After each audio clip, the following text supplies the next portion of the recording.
Hey, what's up everybody? Nextel here again, coming at you with another deck profile for Weiss Schwarz.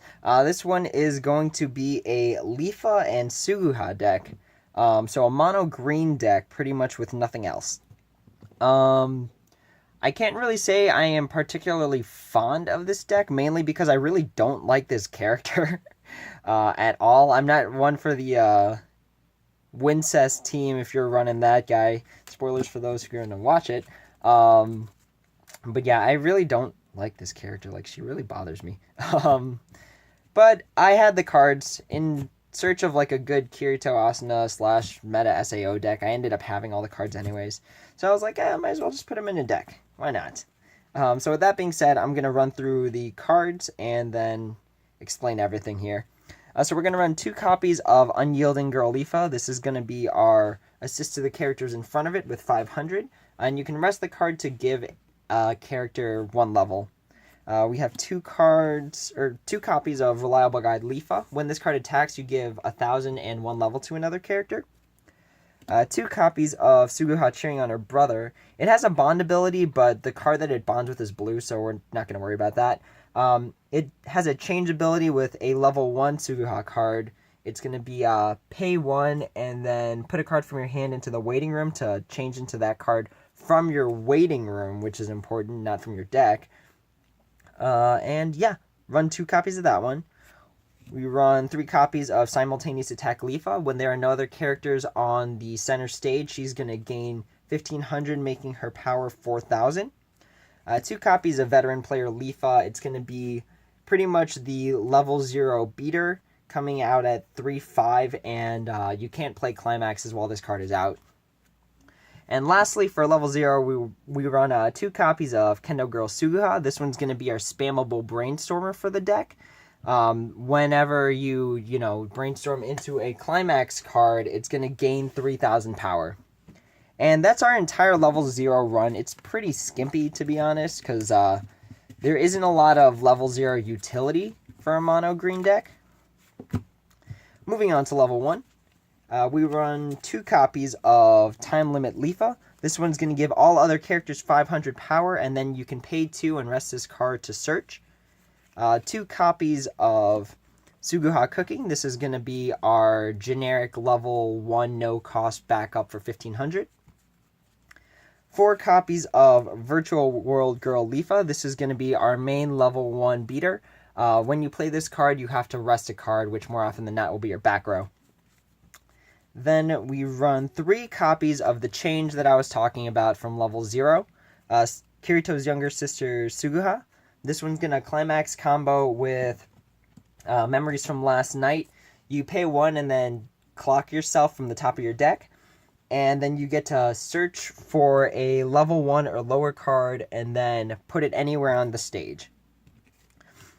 And then we run 2 copies of Sylph Girl Leafa. This is going to be another level 1 option if you're unable to get this one out. This one is going to have Hand Encore, and you can rest 2 characters to give it 2,500 till the end of the turn, making it 7,000 for the turn.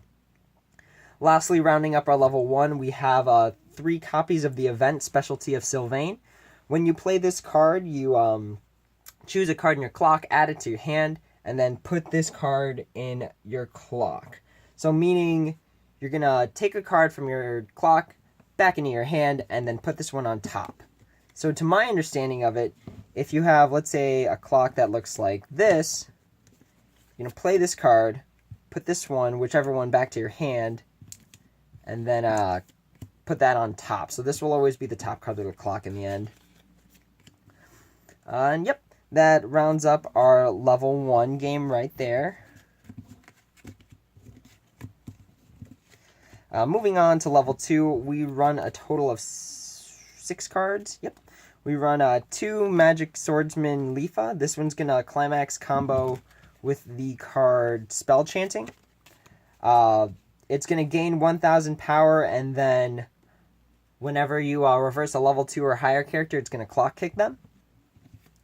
Then we have 2 copies of Gathering Materials Leafa. When you use this card as a backup, you top check your deck, and then if it's Avatar Net, add it to hand and then discard 1.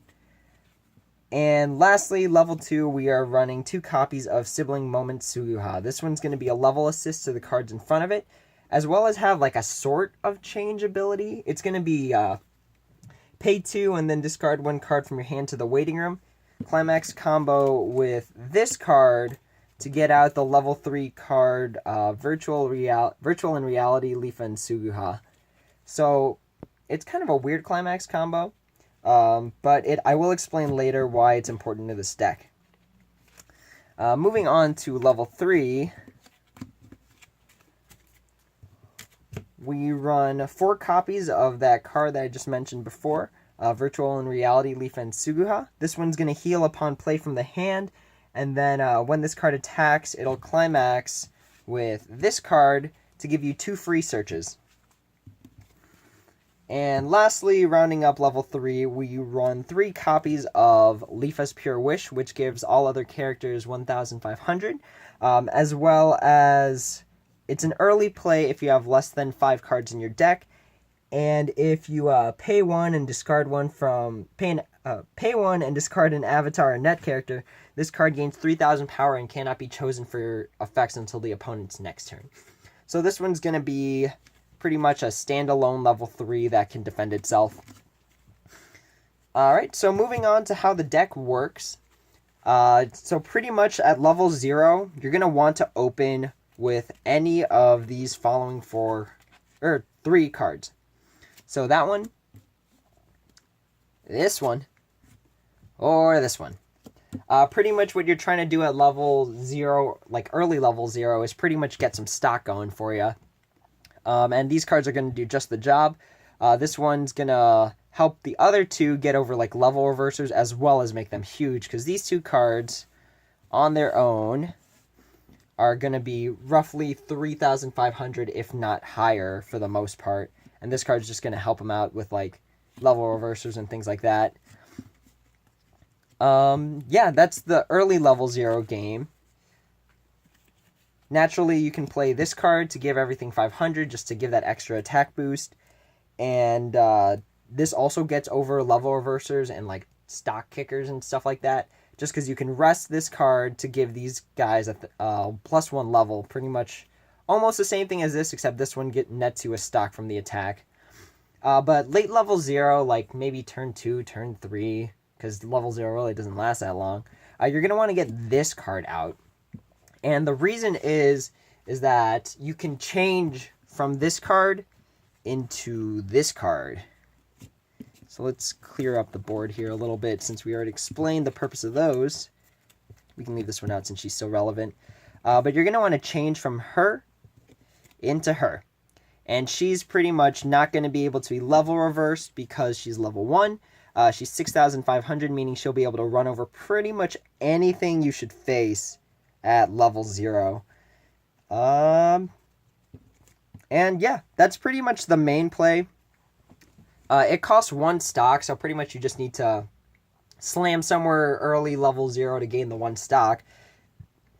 But aside from that, this is going to be pretty much the main play. For the most part, I've always hoped I'd mulligan this at the beginning where you draw and then discard. But sometimes it hasn't worked out in my favor. So I've had to, pretty much rely on these cards to do the level 0 attacking. Moving on, though, so pretty much when you get to level 1, hopefully you have this card out. Hopefully. Otherwise, your main plays at level 1 are going to be the Hand Encore, this one here, and for your back row, it's going to be this card, combined with either this card, and in situations where you just need to burn stock, this card. But, again, this one's just a spammable brainstormer. You're really only using it to clean stock or mill through your deck. That's the short version of what that card's useful for. But yeah, so this is your back row, these 2 guys right here. At level 1, the main point is to build cards in your hand as well as build stock. So the 2 cards you're pretty much looking for to maintain in your hand are going to be these 2 cards. And I'll explain why once we get to level 2. But you're going to hope you have these cards in hand as well as the Climax. Because this is going to be a 3-card swing that's very important at level 2. But yeah, so our level 1 and 2 game, for the most part, actually is costless. Minus the change effect.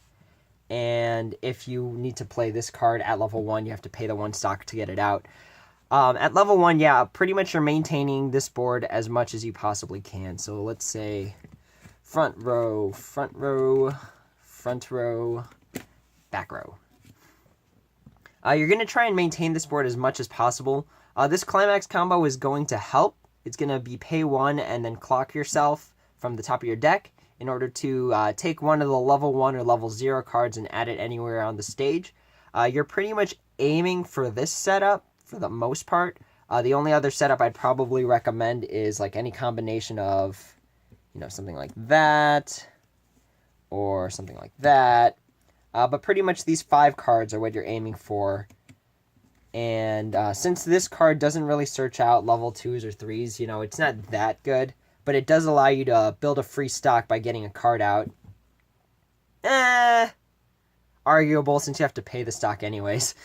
But yeah, that's going to be pretty much level 1. You're going to try and want to maintain that board, plus build up the those 3 cards in hand. Here, we'll go over them again. So the 3 cards you're going to want to build in hand are Virtual and Reality, Leafa and Suguha, Sibling Moment Suguha, and then Fairy Dance. Alright, so moving on to level 2. The level 2 and level 3 game is pretty much essentially, if not exactly the same. So pretty much at level 2, you're going to replace pretty much her to get out her.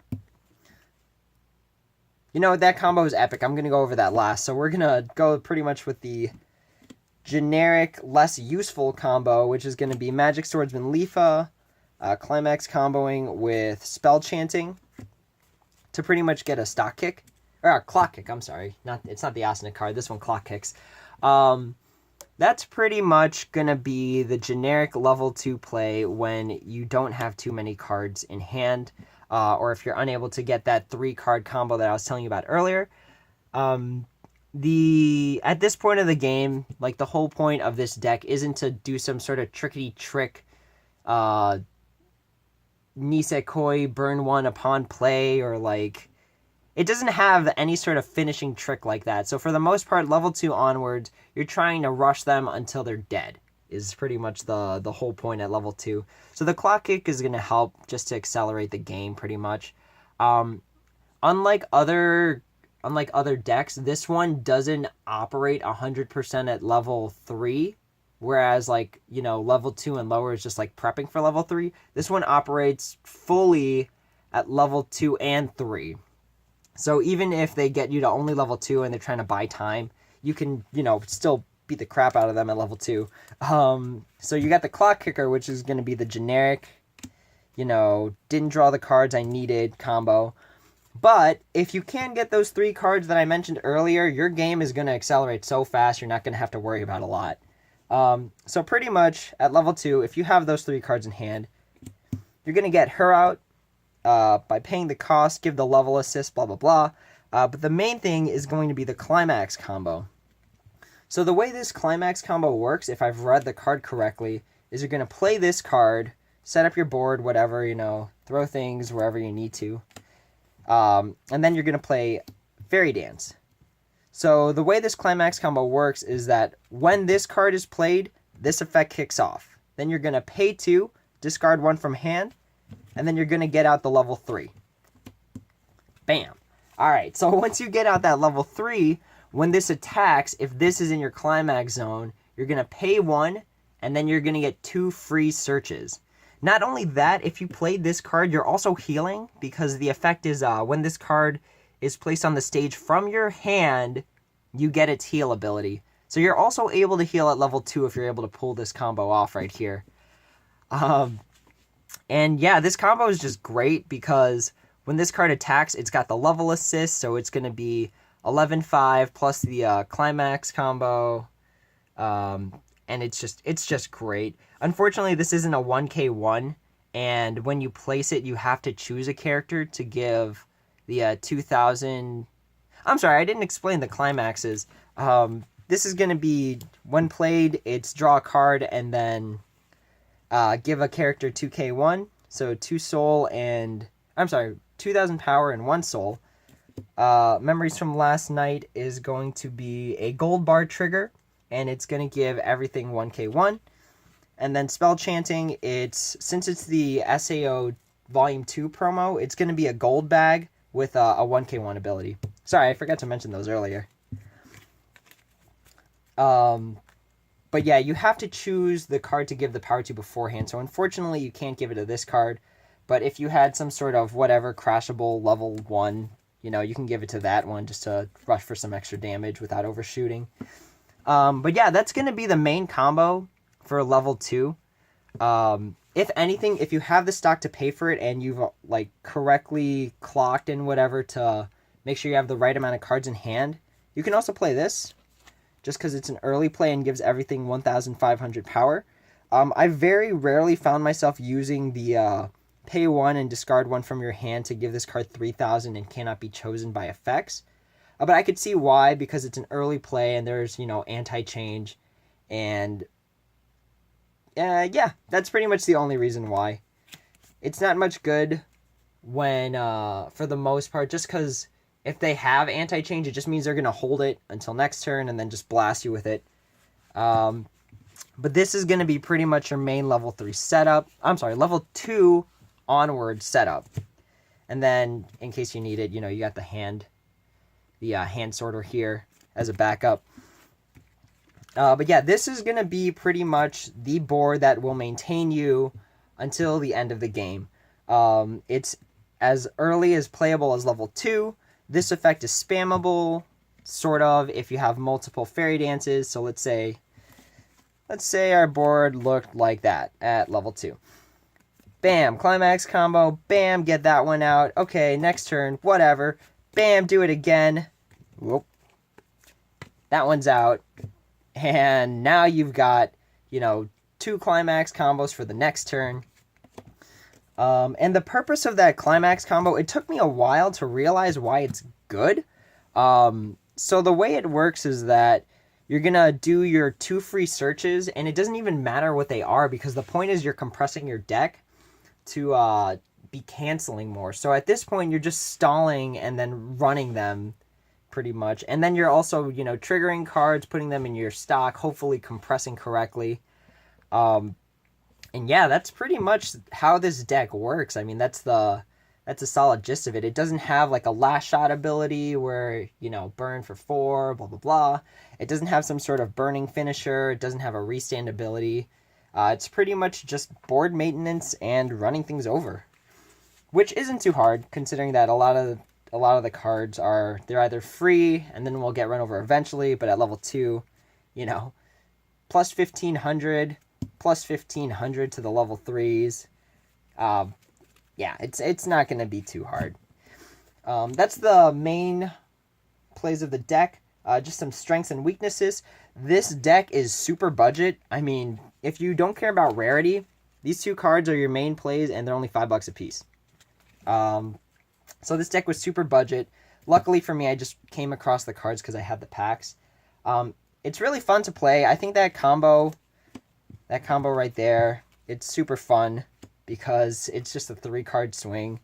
Level 2 is way too easy. It just sets you up for the rest of the game, and you just keep playing all the way until the game's over. It's not a very stock-heavy deck minus the combos. But aside from that, you should be able to keep triggering into cards that'll compress your deck further and further. The main weakness with this deck is that I really hate this character. Normally when I play this game, I talk about how much fun it is and how you should be playing decks you like. I really don't like Suguha, to be honest. She's probably the worst SAO character, in my opinion. No offense. But aside from that, the finishing game is weak because all you're doing is crashing. What else can I think of? But going on with the weaknesses, the finishing game is weak. There really isn't any burning or any sort of special, Senjo Gahara popping ability or anything like that. The level 0 game is weak because it has a very, very set structure that has to be followed. And if you can't pull off that structure, then you're kind of off to a bad start. Again, try and open with this and try to change with that. It's a very specific setup, and odds are you're going to level up before you can pull off that change ability. But it's not a big deal because the point is to, compress your deck with building stock and pretty much building your hand for level 2. But at least the level 0 stuff, it becomes free crash material later on in the game, just because, these cards don't really have a lot of utility, to be honest. It's not like any of them particularly search upon play or whatnot. What else can I say? The level 1 game also isn't too beefy. I mean, that card's okay. It's not 6/5, which would have been nice, but I guess then it would have had to have a cost. This card's only beefy on your turn, meaning that it'll get run over on the opponent's next turn. Other weaknesses for this deck. It does a lot of blind stocking if you trigger into a Climax. So this one's going to be the money bag one, which when you trigger this card, you can put the top card of your deck into your stock. But again, that's a blind stock, so you don't know if it's a Climax card. Same deal with this one. It's a gold bar, meaning that you can add this card to your hand at the cost of blind stocking. So it becomes harder to maintain, like how the plays are going to work out if you don't know what cards are in your stock. The back row support for this sucks, like really bad. I mean, when it comes to back row support, it's not going to protect you from anything. It's just going to beef up your other characters. So we have her, we have her, and we have her. That's pretty much our main back row support, and they're all power based. They're not going to do anything else. That's a nice thing about this card. It's back row support as well as good in the front. But yeah, this is pretty much your back row support. It's not going to protect your characters. It's not going to prevent you from getting blasted or non-targeted or anything like that. But yeah, those are the main weaknesses. Again, the main weakness of this deck is that I really don't like this character, and it pains me to play a deck where, I'm not particularly fond of the character. But I mean, I guess she's cool. I guess she did beat him in a kendo fight when he came back to the real world, I guess. I guess if you're into, the Boobs McGee character of the anime, then yeah, sure. Why not? But yeah, she's not my favorite. Sorry if that offended anyone. But I hope you like the deck profile. I hope this was useful for you Suguha Leafa fans. And it's been a while since I've done a deck profile, so this was kind of refreshing. But until next time, guys, take it easy. Hopefully you guys enjoyed, and I will see you next time.